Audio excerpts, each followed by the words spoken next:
ચાલો ખેડૂત મિત્રો, હું રમણીભાઈ કોટડિયા આમ તો રેવન્યુનું જ માર્ગદર્શન આપું છું, પરંતુ હમણાં ધ્યાનમાં આવે છે કે કેટલાક આવારા તત્વો જે છે મારા નિર્દોષ ખેડૂતોને હેરાન પરેશાન કરતા હોય છે, અથવા તો એમ કહો કે આવા પ્રોફેશનલ ગુંડાઓ જે છે એ હેરાન કરતા હોય છે. તો હું તમને નવા ફોજદારી કાયદા એટલે ભારતીય ન્યાય સંહિતા BNSના કાયદાની કેટલીક જોગવાઈઓ બતાવું છું. સૌપ્રથમ તો આવા કોઈ પણ કૃત્યો કરો ને તો એક વિડીયો ઉતારી લો, પછી તમે SDM સાહેબને પણ લેખિતમાં આની અરજી કરી શકો છો અથવા પોલીસ સ્ટેશનને પણ અરજી કરી શકો છો. તમને બે ઓપ્શન છે ખેડૂતો માટે થઈને.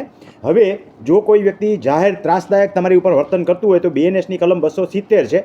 એવી જ રીતે કોઈ એવા પ્રાણીઓ છોડે તમારી ખેતીની જમીનની આજુબાજુમાં અને તમને ત્રાસદાયક વર્તન કરે તો BNSની કલમ જે છે 291 છે. એવી રીતે કોઈ વાહન રાખીને તમને અડચોડ ઊભી કરીને હેરાન કરવા પ્રયત્ન કરે તો BNSની કલમ જે છે 281 છે.